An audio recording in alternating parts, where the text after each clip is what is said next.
Assalamualaikum warahmatullahi wabarakatuh.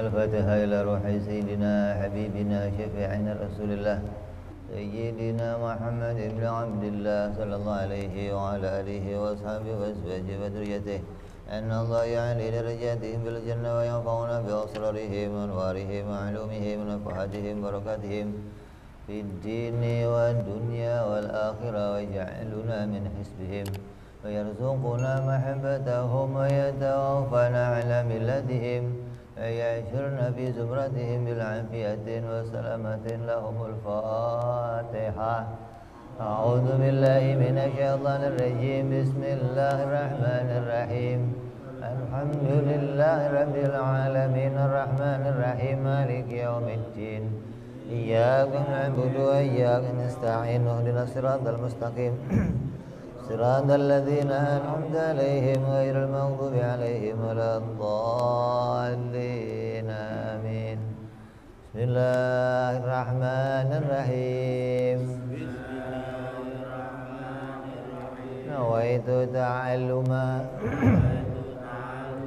وتعليما وتذكرا وتذكيرا والنفعا والانتفاعا والإفادة والاستفادة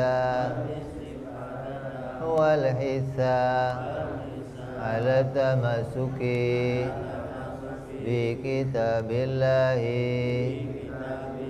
وسنة رسول الله sallallahu alaihi wasallam wa du'a ilal huda wa dilalata alal khairi ibtigha'a mardatihi wa qurbihi wa thawabihi wa husnil khatimah ma'al lutfi wal afiyah wa salahil aqibah. Bismillahirrahmanirrahim. Alhamdulillahi rabbil alamin bihi nasta'inu ala umuri dunya waddin. Salatu wassalamu ala rasulillah Sayyidina wa habibina wa syafi'ina wa maulana Muhammadin sallallahu alaihi wa ala alihi wa sahbihi ajma'in. Amma ba'du, qala musanniful kitab Hadratus Syekh Said bin Ki Armiyah rahimahullah wa ghafara lahu wa liwalidayhi wa nafa'ana bihi fid darain.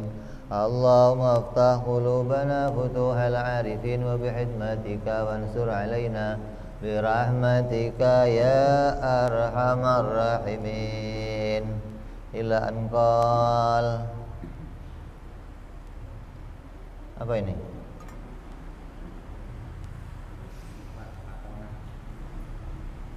Sifat yang keempat yang wajib bagi para rasul alaihimus salatu wassalam adalah sifat fatonah, yaitu wajib para nabi cerdas.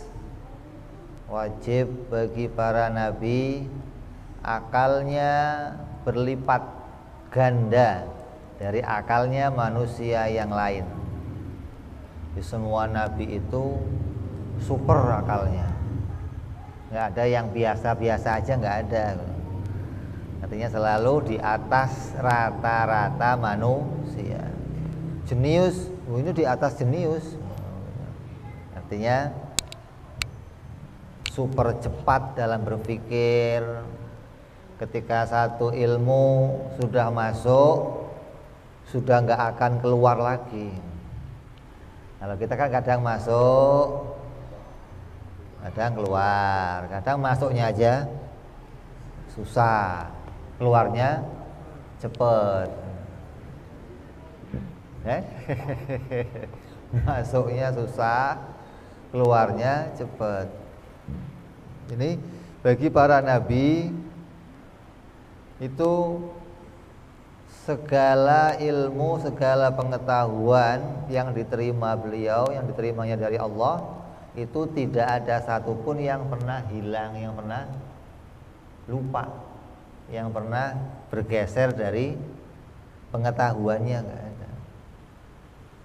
Makanya ini harus kita pahami, bagi semua nabi demikian. Semua nabi oleh Allah diberikan akal yang berlipat-lipat. Seperti Nabi Allah Adam alaihi salam. Nabi Adam itu diberikan oleh Allah pengetahuan, wa 'allamal adamal asma'a kullaha. Artinya Nabi Adam itu ketika turun ke dunia bukan gagu, nggak bisa ngomong, terus belajar ngomong. Itu teorinya setan itu. Kalau kita berita dari berita agama, Nabi Adam turun ke dunia sudah dalam keadaan berilmu dan mengajarkan kepada anaknya semua bahasa gitu. Jadi kalau di dunia sekarang ada banyak bahasa, bahasa ini, bahasa itu, dari mana munculnya? Nabi Adam yang ngajarin. Ketika tidak di langit, Nabi Adam diperintah oleh Allah untuk apa? Mengajarkan kepada para malaikat tentang nama-nama. Karena mau menunjukkan bahwa Nabi Adam diberikan oleh Allah ilmu pengetahuan, diberikan oleh Allah kecerdasan, hingga oleh malaikat diajarkan ini gunung, ini langit, ini bulan, ini Merkurius, ini Saturnus, ini tanah, ini lemper, ini armarem. Semua nama itu diajarkan oleh Nabi Adam alaihissalam. Nabi Adam itu turun ke dunia sudah berilmu. Jangan Nabi Adam ke dunia itu nggak ngerti apa-apa. Nggak ngerti apa-apa bagaimana sih? Nabi kok nggak ngerti apa-apa. Apalagi sampai ngomong Nabi Adam waktu turun ke dunia telanjang, wah parah lagi itu. Oleh Allah, Nabi Adam diberikan pakaian dari surga, pakaian kebesarannya dicopot, digantikan dengan daun-daunan surga. Daun surga itu yang satu daunnya buat selimutan gitu loh. Artinya tertutup rapat pakaiannya, nggak ada yang Nabi kok telanjang. Ini menghinakan Nabi yang begitu, nggak ada begitu. Ya, Nabi Adam diajarkan oleh Allah ilmu pengetahuan, sampai-sampai Nabi Adam diajarkan oleh Allah bagaimana caranya untuk minta maaf. Makanya apa?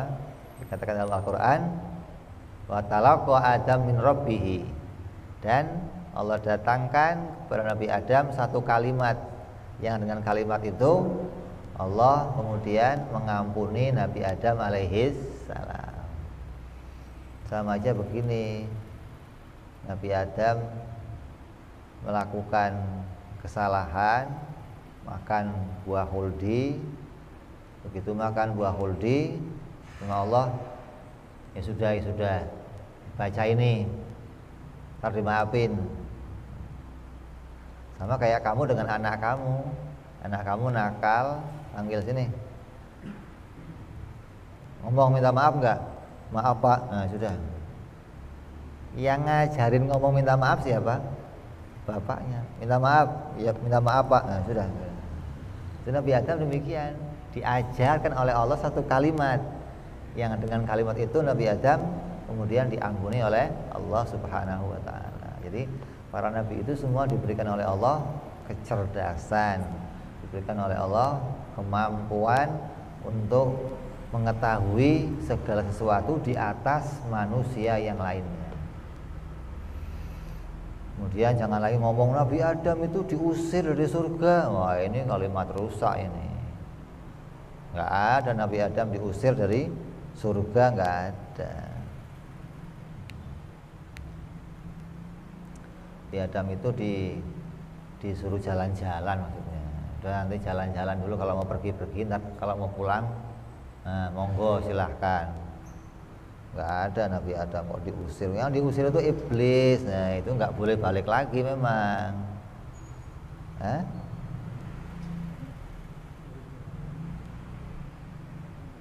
Kalau apa? Kalau kita kan nggak demikian. Kita meyakini Nabi Adam itu turun ke dunia untuk dimuliakan oleh Allah. Kenapa? Ketika di dunia beliau diangkat oleh Allah menjadi nabi dan rasul. Jadi pangkatnya naik. Turun ke dunia bukan turun pangkat, malah naik pangkat. Tandanya nggak diusir. Kalau diusir malah dihinakan di dunia. Di dunia Nabi Adam malah jadi nabi, malah jadi rasul. Ini kemuliaan namanya.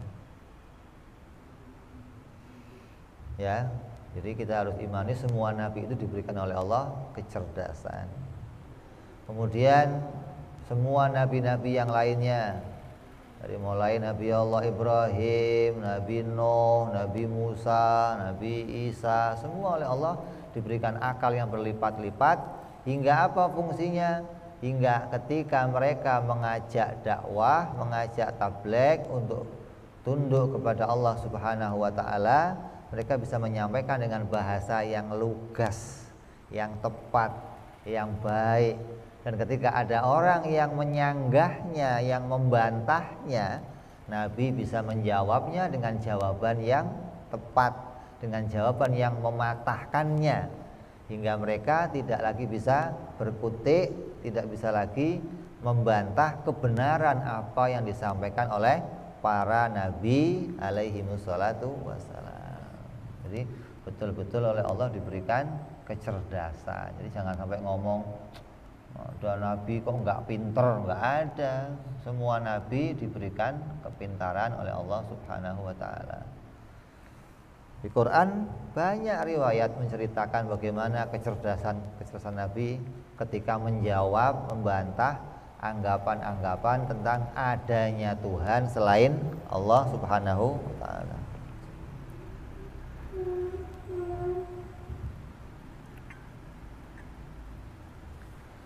Contoh ketika Fir'aun mengatakan, aku adalah Tuhan, ana rabbukumul a'la, saya adalah Tuhan kalian, yang paling tinggi adalah saya, kata Fir'aun. Nabi Musa nanya, kalau memang kamu itu Tuhan, nah terus bapak kamu dan kakek-kakek kamu dituhani sama siapa? Kan sedikit doang ngomongnya. Kalau memang kamu itu Tuhan, pencipta alam semesta, pencipta segalanya, lah bapak kamu kan ada, kakek kamu kan ada, lah Tuhannya siapa? Fir'aun berhenti, nggak bisa menjawab. Lah ya dong, masa ada Tuhan kok lahirnya belakangan? Ada Tuhan lahirnya belakangan. Ada Tuhan mini, Tuhan kecil maksudnya, yang sebelumnya belum punya Tuhan, baru lahirnya Tuhan. Itu dengan kalimat itu sebagian pengikut Fir'aun masuk Islam. Sadar, oh iya ya, kalau Fir'aun Tuhan, lah terus dulu Tuhannya siapa? Sedangkan ini langit dari dulu, matahari dari dulu, kehidupan manusia dari dulu. Maka mereka sadar, hanya pakai kalimatnya sedikit saja. Ini tandanya mereka adalah orang-orang yang cerdas, yang bisa memutar balikkan pemikiran manusia dari salah menjadi lurus. Diservis otaknya sampai lurus, dibetulkan otaknya sampai menemukan kebenaran. Begitu pula para nabi-nabi yang lainnya, dan khususnya Nabi kita Muhammad sallallahu alaihi wasallam yang oleh Allah diberikan kecerdasan. Tidak pernah satu pun perkara dilupakan oleh para nabi. Nabi juga demikian, ketika mengajak kepada orang-orang Arab untuk menyembah kepada Allah, meninggalkan berhala-berhala, meninggalkan menyembah berhala, Maka orang-orang Arab berkata, ini sudah jadi Tuhan kami. Sejak dulu moyang-moyang kami menyembahnya ini. Maka Nabi nanya, itu kalau nanti hidungnya copot gimana? Ya kami ganti. Nah, kalau pakaiannya kotor gimana? Ya kami cuciin, kami pakaikan lagi. Oh, jadi yang ngurusin dia kamu? Iya. Lah yang ngurusin kamu siapa? Kalau yang ngurus patung-patung ini kamu, nah yang ngurusin kamu siapa? Yang pantas bukan dia yang Tuhan, kamu yang Tuhan, karena kamu yang ngurusin dia. Mana ada Tuhan diurusin? Oh ya juga ya. Ini menyadarkan pikirannya orang Arab hanya pakai sedikit kalimat. Nabi Shallallahu Alaihi Wasallam ketika menunjukkan kepada orang-orang Nasrani, Nabi Isa itu Tuhan. Kami menyembah Nabi Isa, dia anak Tuhan. Di Quran yang dikatakan, kalau memang dia Tuhan, bagaimana kok dia masih membutuhkan makan? Sedikit kalimatnya. Kalau dia Tuhan, kenapa dia masih makan? Kalau orang yang butuh makan, ketika dia kemudian lapar terus nggak dapat makan, yang terjadi apa? Lemes, kehilangan tenaga, kehilangan. Nanti ada Tuhan lemes, bagaimana sih? Tuhan tolong dong, ini lagi lemes, saya belum makan, tolong nanti aja. Masa ada Tuhan demikian? Hanya pakai kalimat, masa sih kok Tuhan butuh? Selesai. Ketika dipikir, oh iya juga ya, berarti dia butuh sesuatu. Kalau kebutuhannya nggak terpenuhi, dia nggak bisa melakukan apa-apa. Ini yang demikian itu dimiliki oleh semua nabi untuk membantah kepada umatnya yang ragu pada kenabian dirinya. Nabi Ibrahim alaihissalam, patung-patung yang kecil-kecil dihancurin semua, sisain yang gede taruh. Kata orang, siapa yang menghancurkan? Raja nanya, dijawab sama masyarakat situ, kami lihat Ibrahim yang masuk kemari. Panggil Ibrahim ke sini, sidangkan Ibrahim. Tanya, ketika Nabi Ibrahim datang, Ibrahim, apa benar kamu yang menghancurkan patung-patung ini? Yang ngancurin patung-patung ini yang besar ini kali. Kan dia pegang golok itu, dia pegang kampak. Mungkin dia cemburu, yang kecil-kecil ini saingan.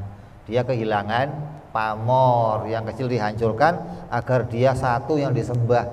Ah, masa begitu? Ya kalau nggak percaya tanya aja patungnya. Namrud marah digituin. Jangan menghina kamu Ibrahim. Masa saya suruh tanya ke patung, nggak bisa ngomong, nggak bisa denger. Lah kamu kok malah aneh. Kalau bertanya kepada patung saja nggak mungkin, lah bagaimana mungkin kamu menyembah dia? Ngomong nggak bisa, mendengarkan kamu nggak bisa, menjawab kamu nggak bisa, melihat kamu, kok kamu sembah, ini bagaimana? Tangkap Ibrahim, bakar. Karena nggak bisa jawab lagi. Orang kalau berdebat, ketika dia itu berhenti mentok dengan satu jawaban yang dia nggak bisa menjawabnya lagi, kalau dia itu akalnya benar, taslim. Oh iya, betul kamu. Kalau enggak, emosi yang muncul, marah, mukul. Ini ketika akalnya sudah nggak bisa lagi menjawab, harusnya orang itu menerima. Itu begitu dong. Itu namanya konsekuen dalam ilmu pengetahuan. Tapi kalau orang yang pakai emosi, ketika dihujah oleh Nabi kalah, emosinya muncul, yang ada emosi, bakar Ibrahim. Sama kayak orang-orang Arab yang mengatakan ini patung ini bukan Tuhan. Nabi ngomong lagi apa? Kami sudah punya Tuhan Muhammad 360 Tuhan. Gak cuma satu, tanggung amat cuma satu. Ini yang 360 ini tidak bisa memenuhi kebutuhan kami semuanya. Masih kurang. Sudah 360 masih. Karena kebutuhan manusia kan banyak. Butuh ini, butuh inilah. Mereka itu dianggap kalau mereka butuh satu kebutuhan, mereka bikin satu patung. Oh, ini patung untuk kesuburan, patung untuk kejantanan, patung untuk keberanian. Ada kan? Di Indonesia apa? Patung yang kesuburan namanya apa? Dewi Sri.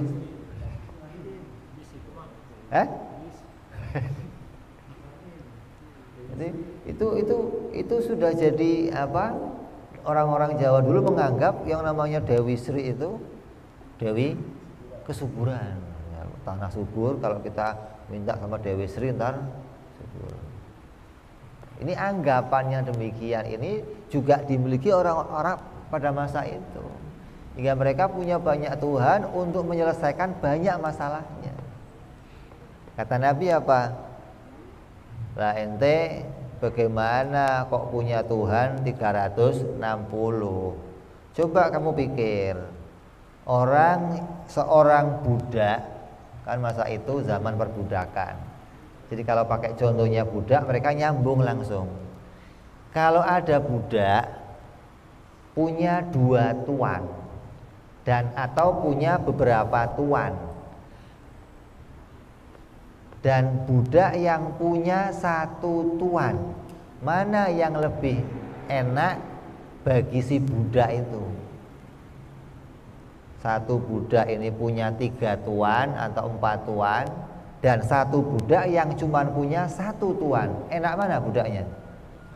Kenapa? Artinya hanya mengikuti 1 perintah. Kalau yang diperintah ini selesai, ya sudah istirahat. Tapi coba budak yang punya 4 tuan atau 2 tuan lah. 1 merintah duduk, 1 merintah jalan. 1 merintah angkat barang, 1 merintah naruh barang. Bagaimana budak itu bisa bekerja? Gitu. Itu dengan dicontohkan seperti itu mereka sadar, oh iya ya. Ya susah memang kalau 1 budak punya beberapa tuan. Harus ikut perintah yang ini selesai, ini belum selesai, ini merintah lagi. Waduh, kacau budaknya itu. Bisa kurus kering budak begitu. Jadi kalau budak kok punya 1 tuan, yo enak. Yang merintah 1, merintahnya nggak pernah bertentangan dengan siapapun. Ketika dia selesai merintah, ya sudah selesai. Makanya ketika Nabi menyampaikan tentang agama, tentang kewajiban-kewajiban dalam agama, orang Arab ada yang nanya, wahai Nabi Muhammad, apa sholat itu cuma wajibnya 5 kali sehari? Sudah? Enggak ada yang lain? Enggak ada, 5 kali tok. Menunjukkan apa? Nabi mau ngomong gampang, cuman 5 kali gitu loh. Jangan dipersusah. Enggak ada yang lain? Enggak ada. Yang lainnya kalau kamu mau sunnah, bukan kewajiban. Lah haji cuman sekali seumur hidup, udah nggak usah lagi. Nggak dosa, nggak ada dosa, nggak ada. Cuman sekali seumur hidup. Jadi gampang agama itu. Puasa cuman setahun 1 bulan. Nah yang lainnya kalau kamu mau sunnah. Nah, ini ditekankan oleh Nabi hingga orang Arab, oh ternyata gampang. Ini menunjukkan kalau kamu ikut 1 tuan, ya gampang ibadah kamu, nggak repot. Selesai sholat, selesai. Makanya dikatakan dalam Quran apa? Kalau kamu selesai ngelakuin sholat, berpencarlah, bertebaranlah ke muka bumi, carilah maisha. Tandanya apa? Kamu ada waktunya ibadah dalam bentuk amalia yang punya rukun, punya tata cara. Ada kalanya diperintah ibadah yang lainnya mencari yang halal. Dengan cara apa saja, yang penting mendapat yang halal, dengan cara yang tidak sampai melanggar aturan syariat. Ini menunjukkan bahwa agama ketika diatur, kita mengikuti 1 tuan, maka akan mudah kita kerjakan. Ini Nabi yang mengajarkannya, hingga orang-orang pada masa itu menerima apa yang menjadi apa yang disampaikan oleh Nabi Muhammad Sallallahu Alaihi Wasallam. Ya, jadi semua nabi itu merupakan orang-orang yang cerdas. Lah Al-Quran diturunkan oleh Allah Subhanahu Wa Taala, itu isinya Al-Quran itu berupa ayat. Quran rupanya adalah ayat-ayat, tanda-tanda petunjuk dari Allah Subhanahu Wa Taala. Dari tanda itu tersirat di dalamnya ada 1000 ilmu pengetahuan. Dengan 1000 ilmu itu manusia bisa menjadi orang yang canggih, yang maju, yang bisa ke depan, yang bisa modern dengan 1000 ilmu tersebut. Nah, pertanyaannya, kenapa kok Al-Quran nggak diturunkan sejak dulu saja? Kalau Quran turunnya dari awal kan manusia sudah pinter dari dulu, nggak sekarang doang pinternya. Oh, manusia belum sepintar saat ini. Dulu manusia nggak sepintar saat ini. Kehidupan manusia nggak baik seperti saat ini. Manusia mengalami perkembangan. Perkembangannya manusia bukan dari monyet. Ini kadang orang salah. Perkembangan dari monyet berubah ke setengah monyet, berubah ke manusia, tambah pinter. Enggak. Dari keadaan yang apa adanya, sejak Nabi Adam alaihissalam mulai ada mengenal jahit menjahit, satu ilmu diajarkan, satu ilmu terus bertahap, satu ilmu hingga kematangan manusia itu berada pada zamannya Nabi Muhammad SAW. Ketika manusia sudah mulai pinter, tambah pinter, mulai bisa bangun piramid, mulai bisa bangun ini, mulai bisa bangun ini, maka mulai kepintaran itu muncul di masyarakat semuanya. Barulah kitab yang paling akhir diturunkan untuk pedoman mereka sampai nanti akhir zaman. Kenapa? Karena akalnya manusia sudah bisa menerima ilmu-ilmu yang disiratkan dalam Al-Quran. Ya, Sayyidina Ali mengatakan apa? Aku diajar oleh Nabi 1000 ilmu dari Al-Quran. Sayyidina Ali mendapatkan 1000 ilmu dari Al-Quran. Coba. Nah, kita berapa ilmu?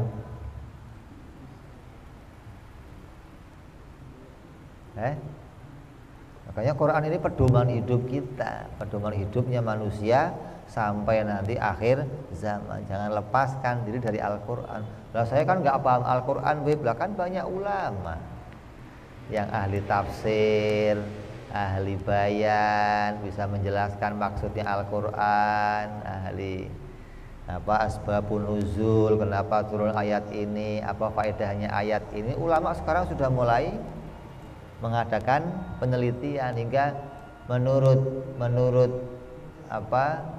para ahli belakangan ini dikatakan bahwa 80% dari isinya Al-Quran sudah dibuktikan kebenarannya, dibuktikan faktanya. Artinya ketika Al-Quran ngomong tentang peredaran langit, bumi, Quran ngomong tentang bumi bundar, Quran ngomong tentang matahari itu berputar pada porosnya. Dulu orang nggak ngerti itu. Dulu taunya matahari itu ya berhenti, atau matahari yang berputar keliling. Ada yang mengatakan matahari diem, kita yang keliling. Quran ngomong matahari berputar. Loh, kata ilmuwan berputar kemana? Oh, nggak kemana-mana matahari itu. Diteliti, oh ternyata berputarnya itu begitu, nggak keliling, nggak, berputar pada rotasinya, begitu loh. Porosnya, itu muter kencang begitu, nggak muternya kayak bumi ini, nggak. Kalau bumi di samping muter pada porosnya juga mengitari matahari. Ini bumi begini jalannya, matahari tetap, tapi ini adanya dalam Al-Quran berita itu. Peneliti baru, oh ternyata begini. Ini satu persatu diberitakan Quran, ditemukan faktanya, hingga dikatakan 80% fakta sudah menunjukkan Al-Quran itu benar.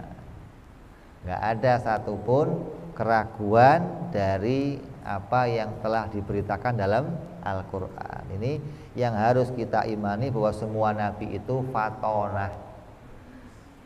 Kalau ada nabi kok nggak bisa ngajak orang lain masuk Islam, itu bukan karena nabinya nggak pinter ngomong, karena Allah jadikan hatinya mereka itu membatu, keras. Jangan ngomong Nabi Nuh itu nggak bisa ngajak anaknya masuk Islam.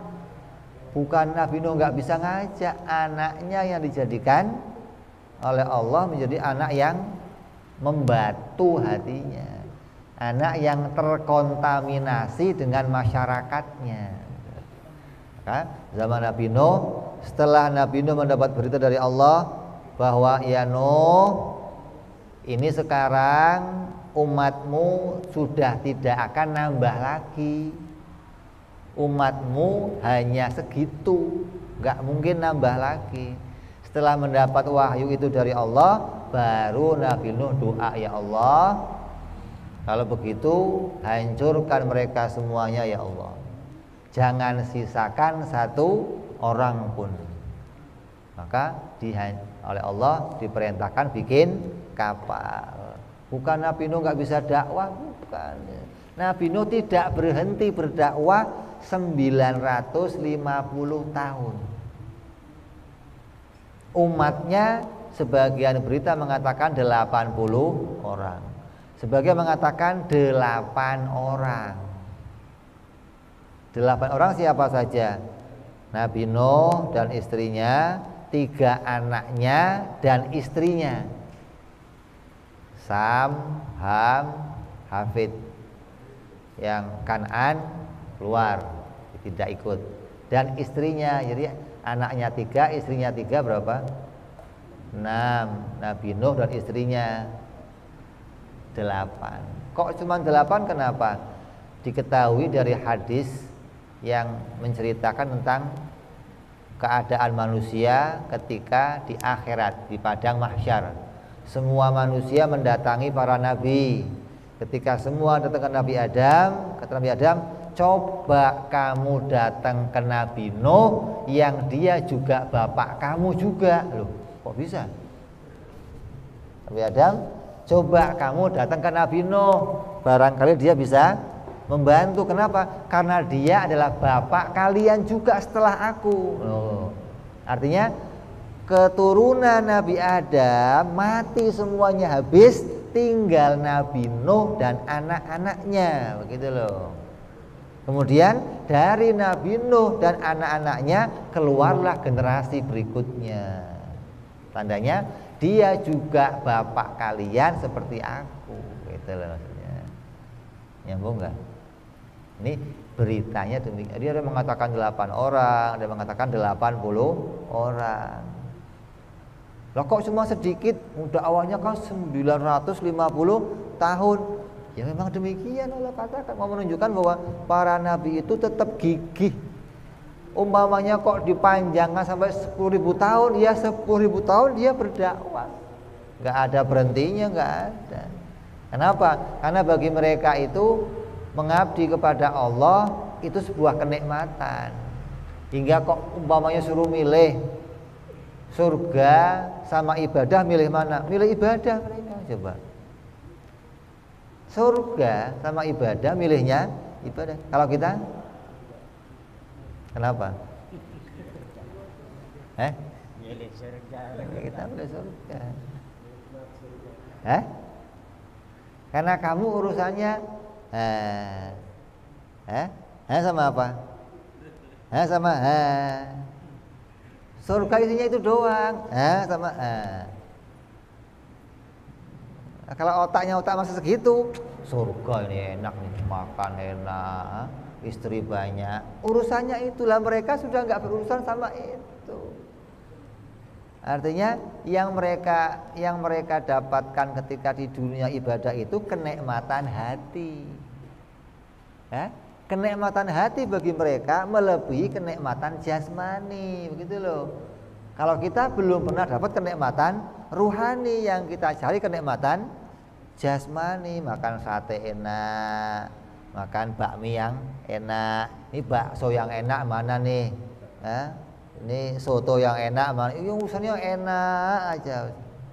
Karena yang dicari kenikmatan jasmani. Lah bagi mereka kenikmatan rohani itu sudah mengalahkan kenikmatan jasmani.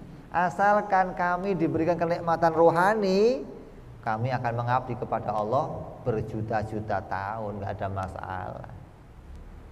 Makanya di antara sebagian hikmahnya, kenapa sih kok orang itu oleh Allah diberikan umur cuma 60 tahun tapi dimasukkan surga yang selama-lamanya? Coba. Ibadahnya cuma 60 tahun, 70 tahun. Ini umat Nabi Muhammad. Kalau umat terdahulu ya ada yang 100 tahun, 200 tahun, sampai 1000 tahun. Nabi Adam sampai 1500 tahun ada. Kenapa kok surganya selama-lamanya? Padahal ibadahnya cuma 60 tahun. Kenapa? Dilihat dari ujian. Diuji ini, mereka konsisten tetap dalam ibadah. Gitu loh. Melewati berbagai ujian, mereka konsisten dalam ibadah kepada Allah, mentauhidkan Allah. Dari konsistennya ini dianggap umpamanya diteruskan pun tetap akan ibadah, gitu loh. Jadi dilihat dari arah mereka orang yang sudah konsisten dalam ibadah, hatinya sudah lempeng, sudah amalnya lempeng. Maka dilihat dari ini, umpama diteruskan juga akan ibadah terus, nggak akan geser-geser lagi, nggak akan. Sama kayak orang yang maksiat, ada orang kafir masuk nerakanya selamanya. Kenapa? Sudah diberi hidayah dari arah mana saja, diberi nabi, bangkang, dikasih kitab suci, bangkang, dikasih ulama, bangkang, dikasih ujian, nolak. Ini biarpun diteruskan hidup sampai 1000 tahun tetap bangkang, gitu loh. Maka dimatikan dan nerakanya selama-lamanya. Itu begitu. Jadi ini gambarannya orang yang diberikan oleh Allah hatinya sudah konsisten dalam ibadah. Itu semua nabi demikian, nggak ada nabi yang main-main, nggak ada. Nabi Allah Yahya alaihi salam ketika kecil didatangi oleh kawan-kawannya, Yahya, ayo kita main keluar. Kata Nabi Yahya apa? Saya diciptakan bukan untuk main-main. Khuliqtu lil ibadah. Aku diciptakan untuk beribadah kepada Allah. Usia belia, usia masih belum 10 tahun sudah bisa mengatakan aku diciptakan untuk ibadah. Ini para nabi demikian. Dan ajaran ini terus ke anaknya, ke generasinya, sampai nabi lagi terus, sampai ke Nabi Muhammad SAW, mengajarkan bagaimana kita hanya tunduk, hanya mengabdikan diri kita hanya kepada Allah Subhanahu wa taala. Sebagaimana ada satu kisah cucunya Nabi Muhammad SAW.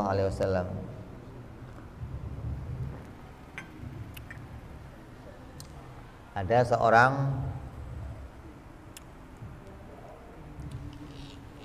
seorang tua sufi.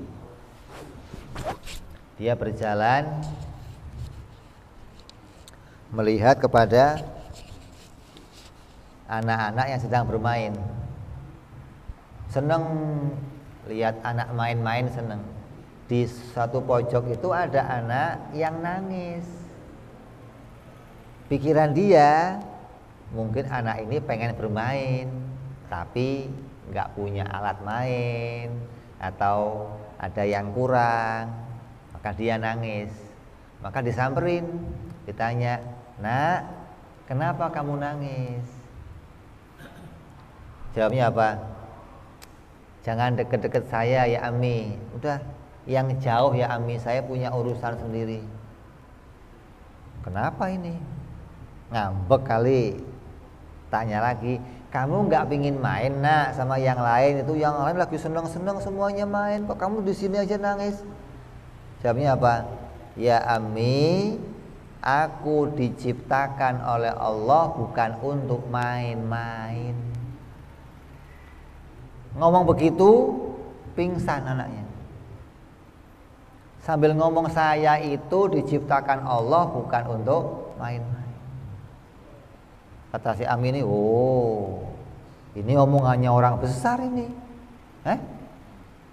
Anak kecil bisa ngomong begitu, aneh. Ditanya, nak, kamu belajar dari mana omongan itu? Kok kamu bisa ngomong gitu? Kamu dari mana belajarnya? Dari Al-Quran. Di Quran dikatakan bagaimana bahwa manusia diciptakan untuk ibadah kepada Allah Subhanahu wa ta'ala, bukan untuk main-main. Kata Sufi tadi, ketika anak itu pingsan, maka aku letakkan dia di pahaku, aku kipas dia sampai dia terbangun.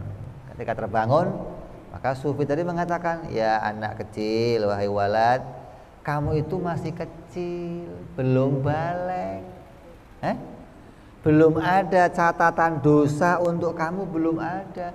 Kok kamu bisa begitu takutnya kepada Allah, padahal kamu belum punya dosa? Kenapa bisa begitu? Kata anak itu apa? Ya Ami, saya pernah lihat ibu saya menyalakan api untuk membakar kayu-kayu yang besar-besar, tapi nggak bisa terbakar kayu itu. Begitu ibu saya ambil kayu yang kecil, dibakarnya, kemudian ditempelkan kayu yang besar semua ikut terbakar gara-gara kayu yang kecil. Maka saya takut ya Ami, kalau saya menjadi kayu yang kecil itu nanti saya membakar semuanya. Dengar begitu, Sufi tadi pingsan. Begitu bangun, ditanya, mana anak tadi yang kecil tadi? Sudah pergi. Anak siapa dia? Siapa dia? Ditanya sama Sufi itu. Kamu nggak kenal dia? Enggak. Dia adalah anaknya Sayyidina Husain. Sayyidina Husain anaknya Sayyidina Ali. Sayyidina Ali dari Siti Fatimah. Siti Fatimah anaknya Nabi Muhammad sallallahu alaihi wasallam. Jadi apa itu? Cicit. Anaknya Sayyidina Husain namanya Sayyidina Ali Zainal Abidin. Coba dari belum balik kecintaannya kepada Allah demikian. Oleh Allah diberikan akal yang cerdas, akal yang sudah bisa melihat bahwa di dunia ini tujuan kita bukan lagi untuk main-main. Makanya akal yang cerdas itu harus kita miliki agar kita bisa menjadi orang yang di dunia ini bisa menangkap semua berita-berita dari Allah, bisa menangkap sinyal-sinyal dari Allah, bisa menangkap apa yang ditandakan oleh Allah, bisa paham, oh contohnya kalau lampu merah itu suruh berhenti, oh kalau hijau suruh jalan. Ini kan tanda-tanda ini. Oh kalau tanda P boleh parkir, oh kalau P disilang nggak boleh parkir. Ini tanda. Kita disuruh cerdas oleh Allah melihat jagat raya ini. Lihat langit, lihat. Kamu disuruh pinter. Makanya Allah mengutus Nabi yang pinter agar kita diajarkan jadi orang yang pinter. Pinter apa sih? Bisa menemukan Allah Subhanahu wa ta'ala dengan akal yang diberikan oleh Allah.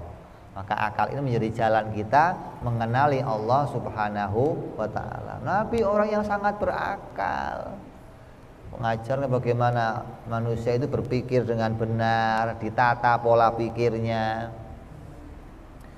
Apa dikatakan oleh Nabi sallallahu alaihi wasallam? Nabi bersabda sebagaimana dalam Al-Qur'an dikatakan apa? Qul hadhihi sabili ad'u ilallahi ala basiratin ana wa manit taba'ani.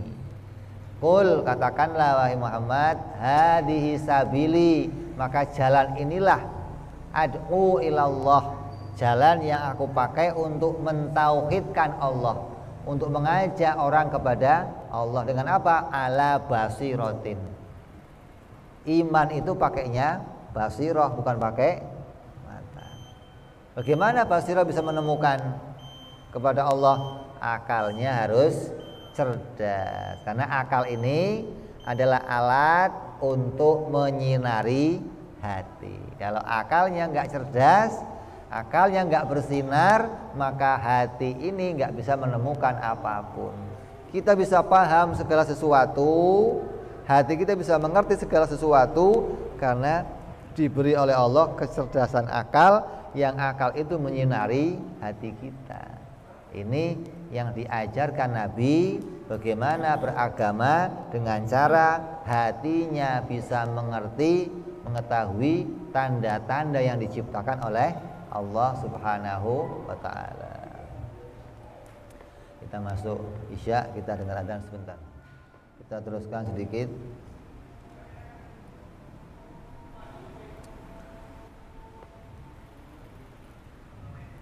Jadi bahwa para nabi alaihi wassalatu wassalam adalah hambanya Allah yang cerdas.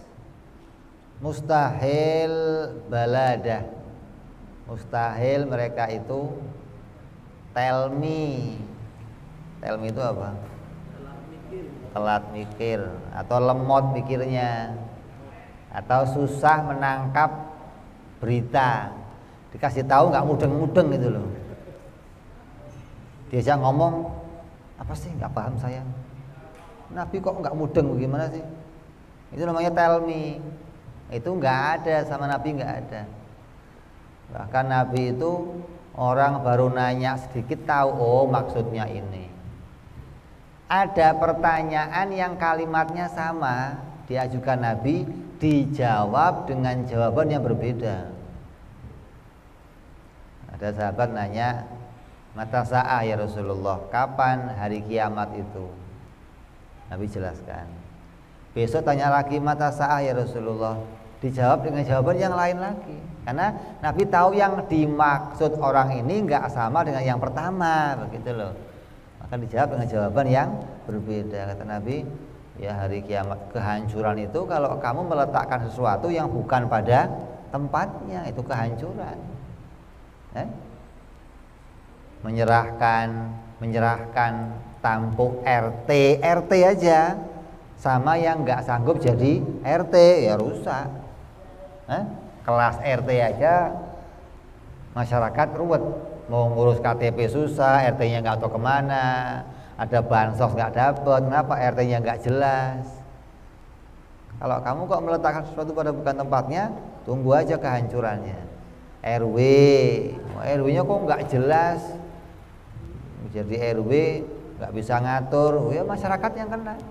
Apalagi sampai lurah, wali kota, gubernur, presiden, rusak. Ini dikatakan Nabi ketika ada orang nanya, kapan hari kehancuran ya Rasulullah? Kalau kamu menyerahkan sesuatu yang bukan pada tempatnya. Kamu punya radio rusak, kamu bawa ke tukang tambal ban, suruh nyervis. Paling diketok palu doang sama dia. Ini mungkin anunya ini. Tambah rusak. Kalau tambah rusak memang aslinya sudah rusak, jadi nggak ada masalah. Kalau yang belum rusak jadi rusak, ini loh yang tadinya belum rusak, gara-gara dia pegang jadi rusak semuanya, ini yang bahaya. Jadi mustahil Nabi itu baladah, mustahil Nabi itu lelet atau nggak pinter, nggak ada. Semua Nabi Allah berikan kecerdasan hingga mereka bisa menyampaikan bagaimana caranya mengamalkan amalan ibadah kepada Allah Subhanahu wa ta'ala dengan benar.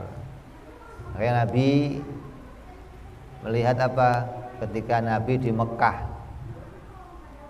Ketika Nabi di Mekah, bagaimana Nabi mengajarkan tauhid kepada para sahabatnya selama 13 tahun.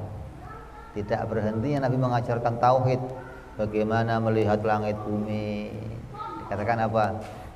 Bagaimana menyaksikan peredaran alam semesta, membuktikan ini ada ciptaan Allah, membuktikan segalanya diatur oleh Allah.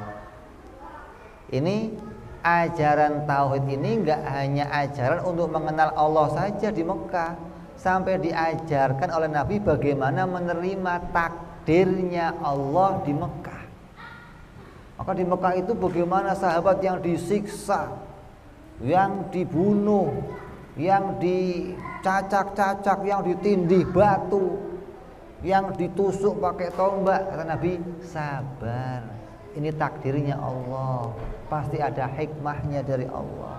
Itu di Mekah diajarkan seperti itu, hingga sahabat itu matang hatinya bahwa apapun yang terjadi, mau pahit mau manis, itu pasti takdirnya Allah Subhanahu wa ta'ala. Seperti yang sekarang terjadi ini, kita sudah melihat itu, bahwa ini semua Allah yang mentakdirkan.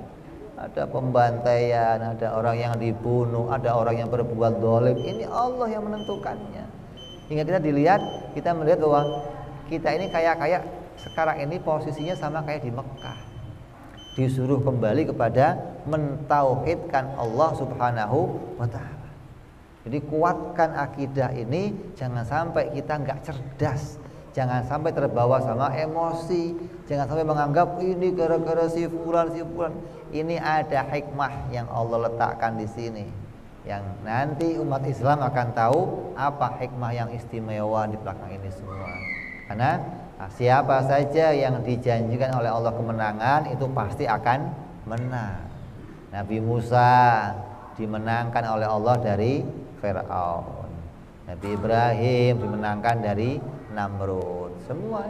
Nabi Yusuf, Nabi Allah Sulaiman, Nabi Allah Dawud, semua oleh Allah ditolong, dimenangkan dari musuh-musuhnya. Sampai Nabi kita Muhammad sallallahu alaihi wasallam dimenangkan oleh Allah dari musuh-musuhnya.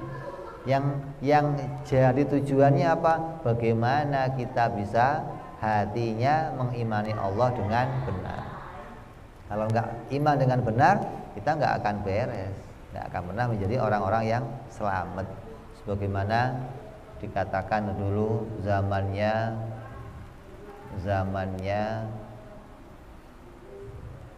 Mesir, zamannya Baghdad dihancurkan oleh Gulagulkam, oleh Mongol, hancur rata, semua perpustakaan Islam hancur, semua peradaban Islam hancur, semua masjid-masjid dihancurkan, ulama-ulama dihabisi, sudah semua rata, sudah semua habis.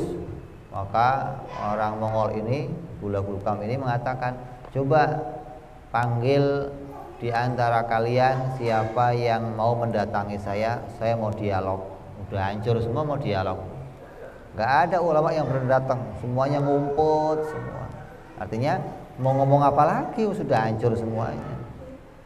Maka ada seorang yang datang, seorang yang pemuda, yang usianya masih belasan tahun, dia seorang guru di madrasah. Maka dia mendatangi ketua Mongol tersebut dengan membawa satu ekor onta, bawa kambing, dan bawa ayam jago, dibawa ngadep kepada ketua Mongol. Ketika ditanya,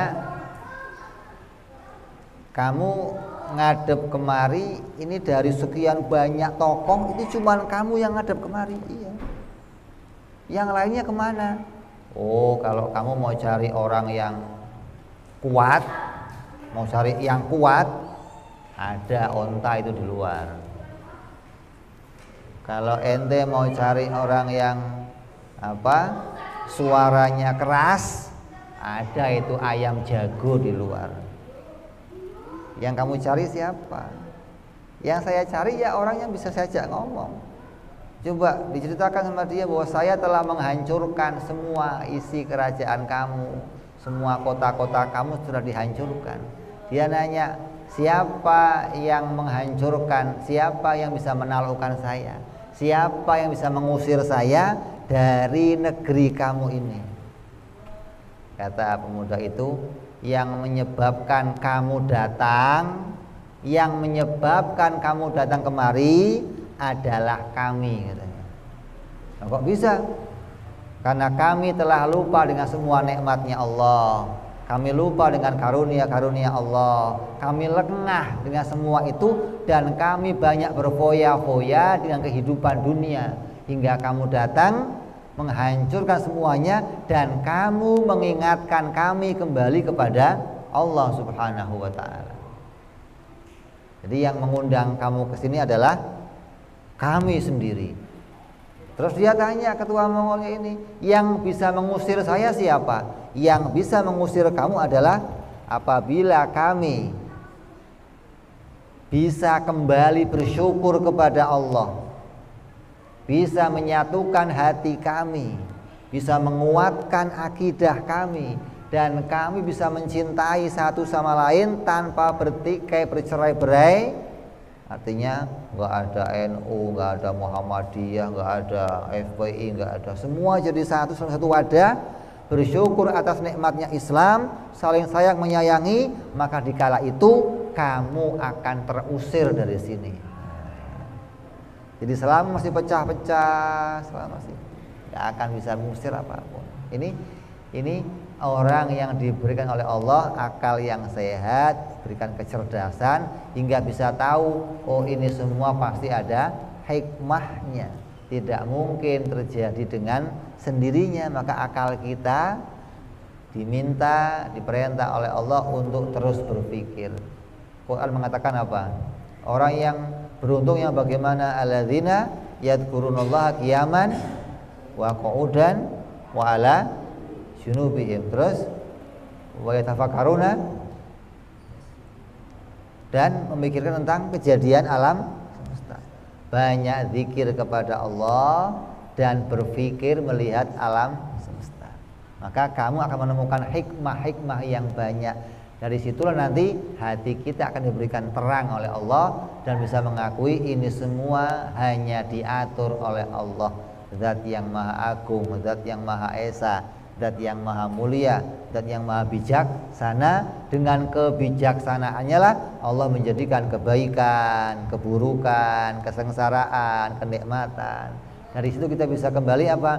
Ketika diberikan oleh Allah kenikmatan, bisa bersyukur kepada Allah. Ketika diberikan keadaan seperti sekarang ini, kita betul-betul harus bersabar dan introspeksi diri kembali kepada Allah Subhanahu wa ta'ala. Mudah-mudahan kita semua diberikan jalan oleh Allah untuk terus bisa berpegang kepada agama ini. Ya Allah, karuniai kami kekuatan iman ya Allah, kekuatan Islam ya Allah, kekuatan iman kami ya Allah. Jadikan kami tetap orang-orang yang mudah dalam ibadah, mudah dalam beragama.